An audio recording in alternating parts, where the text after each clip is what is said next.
Hey everybody, it's Paul here from Tribal Triathlete. Today I'm going to be talking to you a little bit about day-to-day posture, and the exact reason why is because over the last few weeks we've spoken a lot about the productivity of your swim, bike and run, how to gain great strength that's going to give you a brilliant platform to work off when you're doing all those different activities. But you know what, when it comes to productivity, some of the main things you can achieve are achieved outside of your training, not necessarily actually when you are training. And in fact, with the amount of hours you consider that you spend training every week, which might be anywhere from 3 up to maybe 15 hours, that still leaves a hell of a lot more time in the week where you could ruin all the benefits of your training. And this is one of the key areas, your day-to-day posture, where you can really screw up all the great efforts you make when you're training outside of your training. So what I wanted to do was just take you through a great way just to set yourself up every day to give yourself some great posture. Now, first point is to make is there's a force that's constantly working upon us, and that force is gravity, the big G. It's always going to be there. We're never going to get rid of it. And gravity is always trying to take us down and inwardly. So it's trying to rotate us down towards the floor. It's a huge force that's coming down upon our heads. Now, with a lot of the modern day postural stresses that we come under, like driving cars, like driving a desk for a living, working at laptops, looking into mobile phones, Facebook, all those sorts of things, we generally are starting to crumple under this gravity, and we're seeing more and more people with maladaptive postures which are formed from being in those postures for long periods during your day. So at Tribal, one of the things we definitely advocate is for you to work on your day-to-day posture outside of your training, and then that will kind of really transfer over when you come to get back on your bike, or you're swimming, or you're running, to be able to maintain those shapes for as long as possible. And that's the whole reason that you want strength within triathlon, because you want to be able to sustain a certain posture, and you want to be able to repeat a certain movement over and over and over again. And the only way that you can do that is if you establish great posture to begin with. So let me run through how you're going to set yourself up for great day-to-day posture, and let's start from the floor and work our way up. I think that's the best way to do it. So with your feet, now ideally, you want your feet straight forwards. You want a nice strong arch, and you want your weight centered through the middle of the foot. Now, when gravity starts to take over, and some of you might recognize this in yourselves or in people you know, generally the arch starts to flatten, the feet start to turn out, and the weight starts to move from the middle of the foot. Maybe people holding too much weight in the heels or in the toes. Also, something that's going to happen is if someone's more likely to wait on one foot regularly, so maybe they stand on one hip, then the weight's likely to shift over onto one side, and that's going to have profound effects further up the chain. Now, if something happens down here, something's going to happen to counter that in the next section up at the pelvis. And then from here, something's going to happen at the rib cage to counter that. So we must start by setting ourselves up properly with your right foot contact with the ground. You must press down into the ground and feel yourself working against and with gravity. So make sure you get that nice foot connection. Moving up from there, we want to make sure the knee's nice and soft all the time. We never want to be completely locked back with your knee. And the main reason for that is when you're locked back with your knee, it's really difficult for you to maintain what we call a neutral pelvis. And you can set a neutral pelvis with this little test. Now you're going to take the palm of your hand right here and your longest finger, and you're going to place that into the bony part of the front of your pelvis and then into the middle of your pelvic bone like so. And you're going to do that on both sides, right like here. And then from there we can tilt your pelvis, and we can tilt your pelvis two ways: forwards and backwards. Now, when I say neutral, what we're trying to find is the point where this pelvis bone right in here is level with the front of your pelvis. So you make this nice flat shape across the front of your tummy.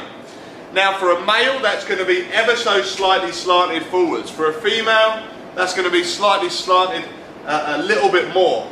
but that would be your neutral.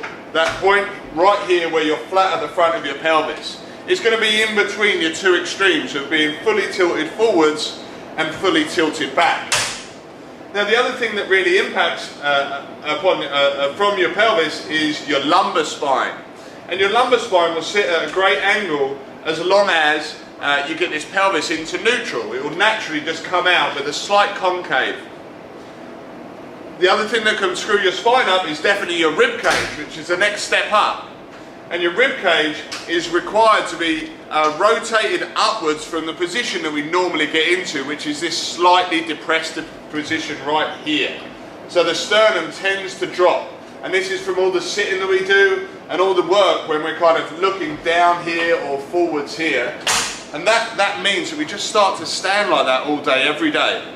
And a function of that is also that your shoulder blade is going to start to kind of wing against your upper back.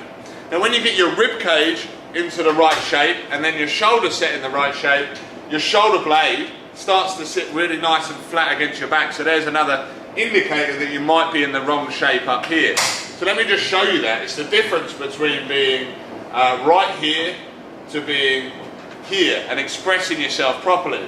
Now you'll know if you've gone too far because underneath your rib cage here you'll start to feel a bit of a cliff off down to your pelvis in between this space and this space. So what you want to have is just a melting kind of shape down through here with no specific cliff, with your rib cage kind of rotated up as much as you can without creating the cliff at the bottom of your rib cage. Then with your shoulder you want to make sure you're nicely externally rotated, and that will see the crease of your elbow start to face forwards rather than behind you, like you see kind of some kind of knuckle dragging bodybuilders kind of walking around, kind of really hunched over and not done any postural work with their training. We want to express this nice open chest and strong upper back. You also see this in cyclists and people who spend a long time in that stoop position. So let's work on really trying to open your chest up. And finally, your head. Now this is one of the positions which can have the greatest impact from gravity. Because if your head is really quite heavy to sit on top of your body, it's almost like a lollipop stick and your head is the ball at the top of the lollipop. Now you need to make sure if your head comes out of alignment, there's going to be all sorts of different changes further down the chain, which could lead to pain and discomfort and your inability to maintain a posture.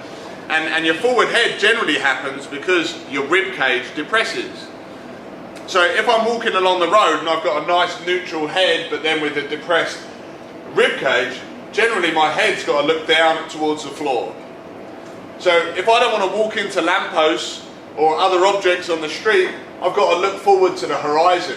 Now with this depressed rib cage, when I look forward to the horizon, my chin, is going to poke forwards into here. And therefore, when I look at the line of gravity, the gravity is kind of pushing my head forwards and down further here. Could cause all sorts of tension around the back of your neck in this sort of area, as well as continuing to close you down even more in here. You'll lose your pelvis, you'll lose your feet, your knees will collapse in, and you'll start to show this really weak posture that we don't want. Okay, so with your head we need to pull it back. We need to get it back over your shoulder so that it's stacked properly with your ear directly over your shoulder. Okay, and that's a different position to what you're used to being in. From here we should be trying to push up against gravity.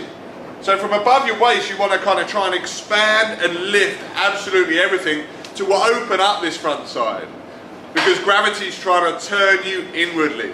So express yourself like this, really open up and keep that connection with the floor. So one more check through, okay? Feet first, feet forwards.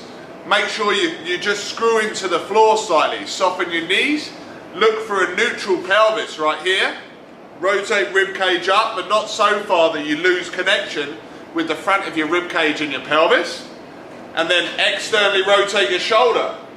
So you get this shoulder back and your shoulder blade nice and flat against your back. And then lastly, just bring that head back into line so you're looking forwards. Now if this feels uncomfortable or weird for you, you're not going there enough. You need to remind yourself time and time and time again to get into that posture. And here's a quick tip for you. If you're spending time sitting, it's going to be really difficult for you to do this unless you get up regularly.